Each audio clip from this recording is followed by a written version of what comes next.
Assalamualaikum warahmatullahi wabarakatuh.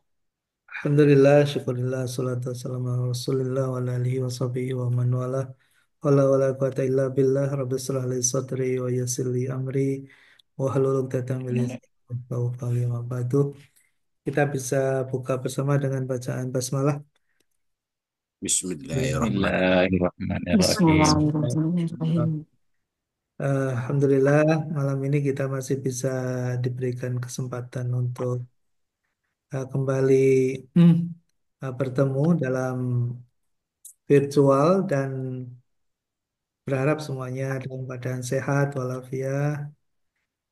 Kalaupun ada yang sedang sakit, kita doakan mudah-mudahan bisa segera disembuhkan, bisa sehat kembali. Insyaallah amin. Eh, Baik ya, untuk memanfaatkan waktu malam ini di pertemuan ke-9, di pertemuan ke-8 kita kemarin ada mengerjakan UTS. Nilainya bagus-bagus ya, Alhamdulillah. Eh, Secara keseluruhan overall bagus nilainya ya. Baik, kita materinya tentang pengembangan kompetensi guru. Ya, pengembangan.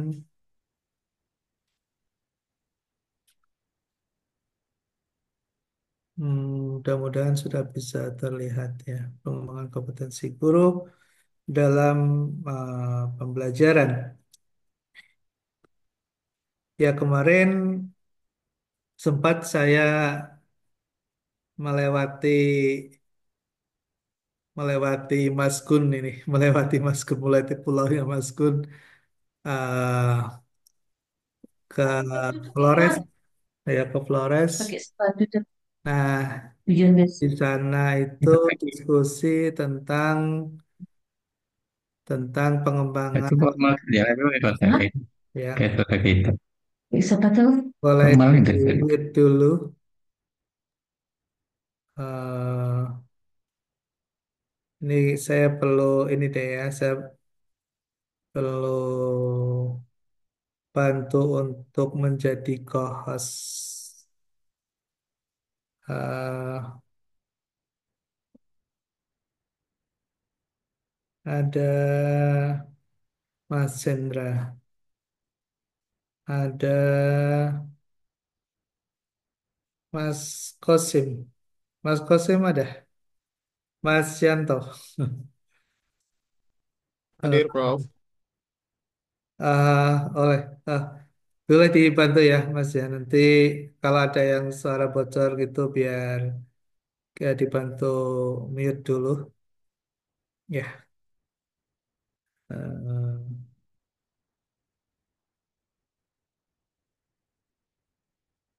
ya, ini sudah terlihat ya, sudah sempat terlihat. Udah, Eh, Pak. Sudah ya, makasih. Ya, jadi kemarin ceritanya diundang saya di Flores, di Kabupaten Sika, di Maumere. Di Maumere itu bertemu uh, dengan tokoh-tokoh masyarakat di sana yang notabene mayoritas di sana Katolik ya, masyarakat Katolik. Eh, Menarik sekali.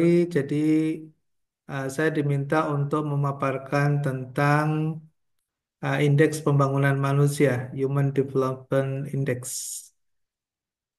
Jadi Indonesia, Indonesia uh, di ASEAN, kalau di dunia kita agak jauh ya, berada di urutan paling nomor besar gitu ya. Kalau di ASEAN kita nomor 3 ya, di bawah Malaysia. Lalu uh, di Indonesia ada dua kota yang masuk kategori sangat tinggi. Sangat tinggi itu indeksnya di atas 80, ya, di atas 80. Itu Jakarta sama Jogja. Lalu Di bawah itu ada tinggi. Tinggi dari 40 provinsi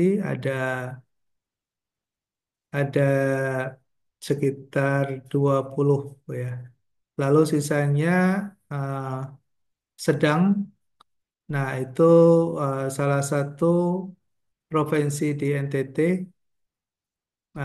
itu masuk ke sedang. Ada yang menarik sebetulnya ketika bicara tentang indeks pembangunan manusia. Karena salah satu parameternya atau indikatornya itu adalah pendidikan.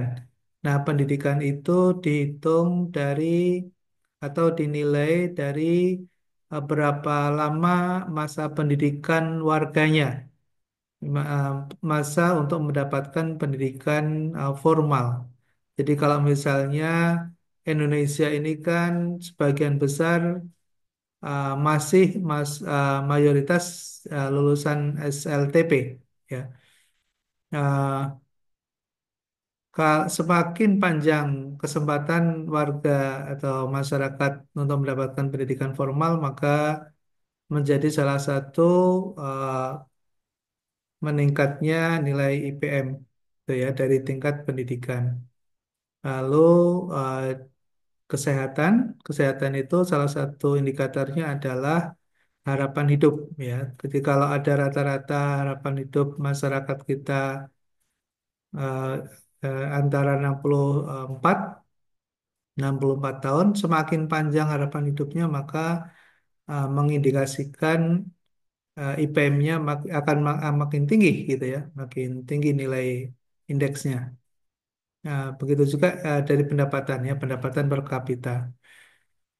Nah, yang menarik ternyata dalam beberapa research bahwa salah satu yang menyebabkan uh, variabel lain berubah itu adalah dari pendidikannya gitu ya. Karena pendidikan itu memberikan tingkat kesadaran, pemahaman, pengetahuan dan keterampilan ya untuk mengelola hidup lebih baik.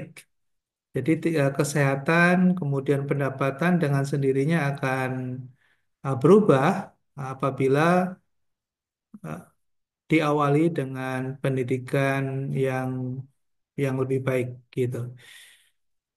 Nah, sehingga uh, tidak salah ya kalau kemudian kita sekarang mengambil jenjang pendidikan lebih tinggi gitu ya di S2, nanti kalau ada kesempatan lanjut lagi ke S3 gitu. Ya, memang tidak bisa memberikan korelasi secara langsung, tapi menjadi pintu masuk ya untuk meningkatkan harapan hidup dan sekaligus opportunity untuk memperoleh pendapatan yang lebih baik ya dari sisi ekonomi. Nah, dan sekalian, kenapa saya coba untuk korelasikan dalam konteks topik kita hari ini, ya kesempatan ini, karena guru merupakan salah satu pintu masuk untuk memberikan inspirasi dan motivasi kepada generasi, ya pada generasi muda, kepada generasi yang nanti akan menempuh perjalanan panjang ke depan, itu sangat ditentukan oleh guru-guru yang inspiratif ya, oleh guru-guru yang memberikan motivasi yang tinggi kepada anak didik. Nah, biasanya mereka-mereka yang kemudian termotivasi untuk melanjutkan studi ke lanjut apakah ke SLTP ya ke sekolah menengah atau mungkin ke perguruan tinggi itu biasanya yang menjadi dasar fundamental adalah guru-guru pada saat mereka belajar pada saat anak didik siswa belajar di bangku sekolah dasar. Nah, itu yang kemudian sangat menentukan ya seberapa besar guru dapat memberikan motivasi dan inspirasi kepada siswa-siswa uh, sekolah dasar ini untuk kemudian bersemangat melanjutkan ke jenjang lebih tinggi. ini menjadi hal yang sangat substansial ya. Maka kenapa di negara-negara maju justru untuk menjadi guru itu lebih sulit, lebih susah dibandingkan untuk menjadi dosen gitu ya. Untuk menjadi dosen lebih susah masuknya gitu ya. Seperti di Jepang misalnya, itu untuk menjadi seorang guru itu proses seleksinya sangat panjang, kompetitif gitu ya, dan dicari yang terbaik gitu ya, dicari mereka yang memiliki kualitas terbaik ya eh, di kampusnya gitu ya, di angkatan dan kampusnya. Ya, karena mereka lah yang akan memberikan dasar atau basic ya kepada generasi mendatang.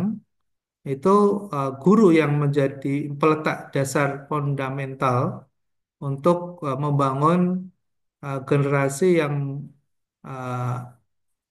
inovatif, kreatif, dan memiliki motivasi tinggi. Ada need for achievement kalau menurut David McClelland ya Profesor David McClelland dari Harvard University dia mengatakan bahwa seseorang itu akan mencari posisi terbaiknya ketika need for achievement. Jadi orang itu ada tiga unsur psikologis menurut David McClelland. Yang pertama adalah uh, need for achievement. Ya, need for achievement. Bagaimana seseorang merasa butuh untuk berprestasi, gitu ya. Jadi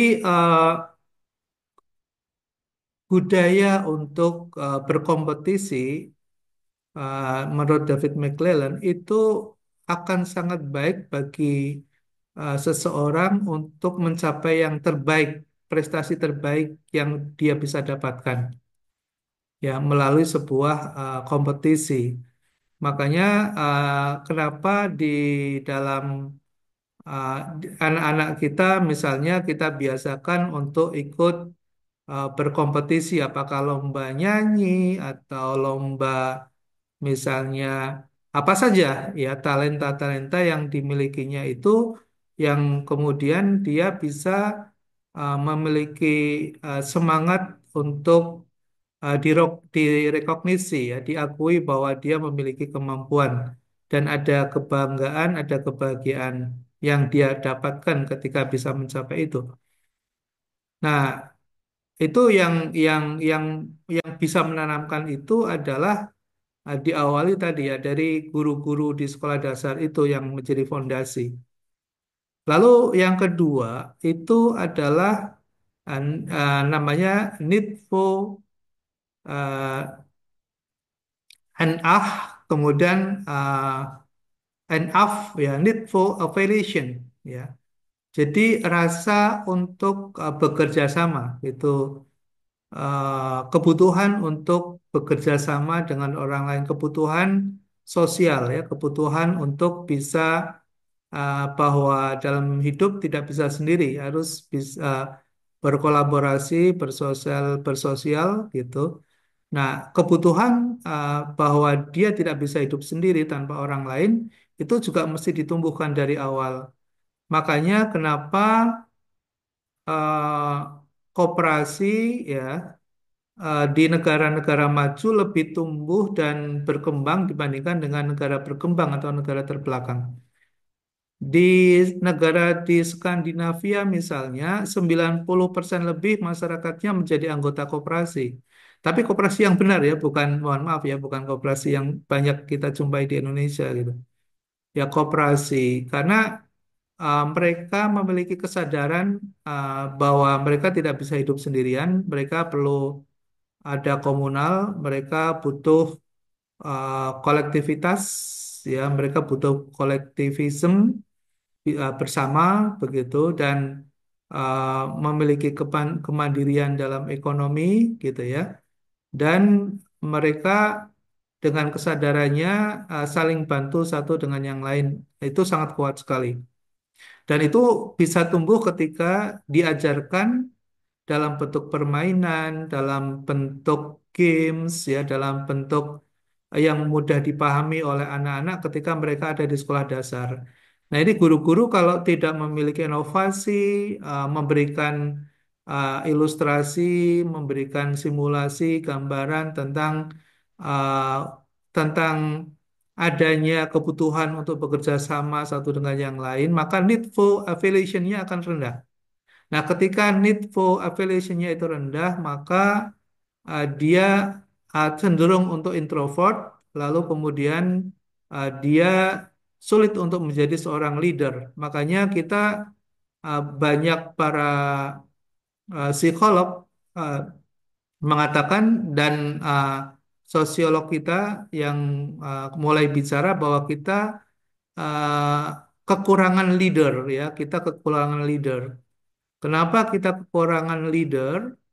Pemimpin. Jadi pemimpin itu apa sih gitu ya? Pemimpin itu kan beda dengan manajer gitu ya. Kalau manajer itu dia apa menjalankan tugas karena adanya SK gitu ya, kan ada tugas. Karena adanya SK sehingga dia memiliki otoritas untuk mengendalikan orang lain. Tapi kalau leader itu berbeda gitu ya. Kalau leader itu dia tanpa ada SK, tapi dia menjadi panutan, dia menjadi teladan, gitu ya. Dia menjadi eh, rujukan. Kata-katanya diikuti, ya. Fatwanya akan banyak diikuti tanpa dipaksa, tanpa memaksa, gitu ya. Nah, dia menjadi contoh, ya, menjadi contoh. Itu leader, ya. Jadi kita kekurangan leader. Kenapa kekurangan leader? Karena itu tadi, bagaimana menanamkan eh, sifat-sifat tadi need for achievement, need for affiliation, dan satu lagi namanya need for power. Jadi kebutuhan untuk berkuasa itu tetap dibutuhkan sebagai sebuah energi, sebagai sebuah sebagai sebuah kekuatan, sebagai sebuah engines gitu ya, untuk menggerakkan gitu ya, untuk menggerakkan agar sisi-sisi sisi-sisi kepasrahan total itu jangan sampai muncul. Jadi perlu ada sisi-sisi yang sifatnya untuk bisa bertahan, untuk bisa uh, mengendalikan. Jadi kebutuhan psikologis terhadap power itu tetap dibutuhkan. Tapi uh, ya di dalam risetnya David McClelland itu ada ada komposisi yang ideal, ya, ada komposisi yang ideal, ada komposisi yang ideal. Jadi kalau nah biasanya di negara-negara maju seperti di Singapura gitu ya, Malaysia seperti Malaysia itu mulai dia sekolah awal itu sudah dilakukan tes gitu ya. Uh, Lakukan tes, kemudian diberikan suatu treatment gitu ya. Lalu kemudian diarahkan talenta-talenta yang dari awal sudah memiliki leadership yang bagus itu akan dikuatkan gitu ya. Lalu mereka-mereka yang memiliki talenta misalnya di bidang sosial misalnya, maka needful affiliation-nya terus ditumbuhkan gitu. Nah, treatment-treatment seperti itu kita masih terlalu miskin ya dengan alat-alat ukur yang secara kuantitatif itu bisa dipertanggungjawabkan secara ilmiah. Nah, balik lagi ke pengembangan guru ya, ke pengembangan guru. Ini menjadi kebutuhan yang krusial di dalam proses pendidikan. Karena tadi guru memegang posisi penting dalam menanamkan nilai-nilai, prinsip-prinsip. uh, Kalau kemudian kita kaitkan dengan pendidikan Islam, maka dasar-dasar akidah ketauhidan yang tertanam kuat itu uh, justru muncul dan ditanamkan ketika masa-masa awal itu. Nah, disinilah yang menjadi krusial mengapa guru menjadi sentral di dalam pengembangan pendidikan, ya. Eh, nggak bergerak. Ah, nah kompetensi guru itu apa? Kemampuan yang meliputi pengetahuan, keterampilan, sikap, nilai, penyesuaian diri dalam menjalankan profesi. Jadi complicated, dan eh, itu tidak mungkin bisa didapat gitu tanpa adanya nilai-nilai integritas gitu ya, nilai-nilai ketulusan gitu, nilai-nilai sikap mental and character mentality itu. Jadi tidak cukup hanya sekedar knowledge ya, tapi di situ ada nilai, ada sikap. Nah, kompetensi ini yang kalau kemudian bisa dipenuhi oleh seorang guru, diharapkan dia bisa menjadi agen perubahan ya pada anak didik mereka. Nah, secara nasional kita memiliki standar, ya, memiliki standar. Nah, standar nasional untuk mengetahui profesionalitas guru ya bisa dilihat tidak hanya sekedar kompetensinya, tapi juga kepribadian sosial dan profesionalnya. Nah, itu standar nasional dilihat dari sisi kompetensi pedagogik, kepribadian sosial dan profesional. Apa yang dimaksud dengan kompetensi pedagogik? Kita coba lihat, eh, yaitu kemampuan mengelola pembelajaran, memahami peserta didik, merancang dan mengevaluasi pembelajaran. Jadi seorang guru dia harus punya kompetensi pedagogik, punya kepribadian ya. Eh, itu tadi tidak mudah memang untuk menjadi guru ya karena dia menjadi sentral bagi anak didik mereka untuk melihat sosok dan profil teladan gitu. Nah, ini yang sekarang mungkin ada ya, ada tapi kita belum tahu ya hasil risetnya nanti seperti apa. Apakah masih menjadi sesuatu hal yang krusial gitu, dan bagaimana posisi guru saat ini di mata siswanya, di mata anak didiknya, saya kira juga perlu ada riset ya, perlu ada riset, ada studi. Ya, bisa menjadi hal yang menarik kalau kemudian menjadi objek studi ya. Kemudian kompetensi sosial tadi.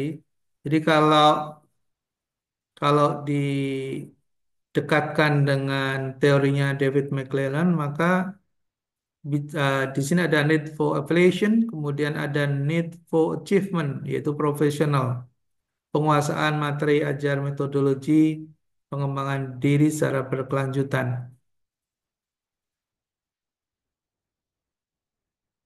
Nah, aspek-aspek kompetensi yang uh, akan bisa menumbuhkan seorang guru kompeten adalah knowledge-nya, ya, pemahamannya, keterampilannya, nilai dan sikap, minat dan motivasi. Kenapa minat dan motivasi menjadi salah satu unsur dalam aspek kompetensi? Karena kalau tidak didasari dengan adanya keinginan dari dalam dan tidak adanya motivasi yang kuat untuk dia bisa menjadi pencerah bagi anak didiknya, untuk menjadi teladan bagi anak didiknya, dan bisa memberikan pembekalan serta pembelajaran yang memadai kepada siswa dan anak didiknya, maka pengetahuan sebesar apapun sulit untuk bisa diterima dan memberikan inspirasi bagi anak didiknya. Nah, ini yang hal-hal yang menurut saya perlu perlu ada penekanan di sini, tracing. Nah, bicara tentang strategi pengembangan kompetensi guru, maka kita bisa membuat langkah-langkah gitu ya, langkah-langkah pemetaan kompetensi. Jadi kalau misalnya kita berada dalam suatu institusi, katakanlah di suatu yayasan atau sekolah misalnya, kemudian kita ingin mengembangkan agar guru-guru kita menjadi semakin profesional, kemudian memiliki kompetensi yang tinggi, memiliki attitude, sikap eh, yang lebih baik, gitu ya, memiliki motivasi yang lebih baik, gitu. Maka bagaimana langkah-langkah yang perlu dilakukan? Nah, ini ada beberapa langkah strategi. Yang pertama, kita perlu memetakan yang melakukan profiling. Profiling terhadap guru-guru secara personal atau individual. Kita bisa identifikasi guru-guru yang ada di lingkungan yayasan kita, ya di sekolah kita misalnya. Sebagai basic informasi untuk bisa kita kembangkan. Misalnya kita bisa lakukan melalui survei gitu ya, atau nah survei itu bisa kita lakukan dengan beberapa metodologi atau metode atau pendekatan atau instrumen yang kita gunakan, misalnya membuat kuesioner gitu ya.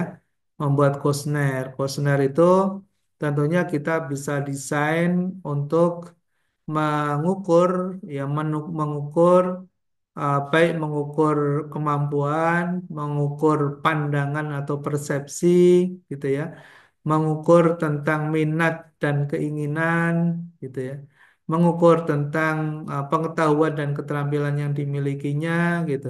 Nah, itu bisa kita desain ya, kita bisa desain kemudian kita bisa korelasikan dengan background ya, dengan background pendidikannya. Kemudian kita lihat dari prestasi-prestasi yang selama ini diperolehnya gitu ya, sehingga profilnya cukup komprehensif. Nah, itu akan sangat membantu kita untuk menjadi dasar dalam mengembangkan potensi guru-guru kita gitu ya, di sekolah atau yayasan kita. Lalu kalau sudah kita uh, ketahui identifikasi, maka baru membuat program-program yang mendukung. Ya misalnya melalui pelatihan berkelanjutan, kemudian kita bisa melakukan jejaring kerjasama dan kolaborasi gitu ya. Misalnya kerjasama antar guru, nah mereka bisa masuk dalam uh, misalnya PKG gitu ya. Ada kelompok untuk membangun kurikulum bersama misalnya. Kemudian memanfaatkan teknologi tentunya dan perlu ada supervisi agar apa yang sudah diprogramkan itu bisa berjalan dengan baik. Lalu kita bisa mendapatkan feedback ya dari guru-guru ketika proses pengembangan kita jalankan. Apakah ada kekurangan ataukah mungkin ada sesuatu yang perlu diperbaiki untuk menyempurnakan program berikutnya gitu. Nah, bisa juga melalui setelah kita mengetahui bahwa ada juga mungkin individu-individu setelah kita lakukan kita develop begitu ya, kita kembangkan ternyata stuck kayak tidak tidak bisa berkembang juga gitu ya, tidak bisa bertumbuh juga, maka mungkin perlu ada rotasi ya, mungkin oh dia tidak cocok mungkin uh, di mata pelajaran ini, di mapel ini misalnya. Oh, dia tidak cocok ini. Nah, disitulah dibuat adanya kebijakan yang lebih tepat untuk mengalihkan resources sesuai dengan the job, the rate of the job, agar penempatannya itu benar gitu.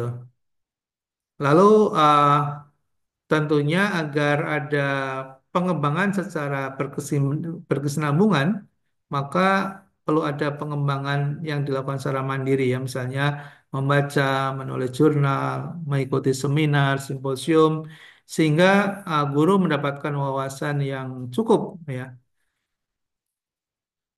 Nah, kalau kita sudah siapkan semuanya, maka kemudian kita implementasikan. Ya, kita bisa menyusun RPP yang inovatif relevan. Ya, tadi Mas Jabar itu kan sudah menyusun RPP ya, bagaimana eh, kurikulum yang dikembangkan itu bisa diimplementasikan dengan ya, intensif, secara efektif, gitu.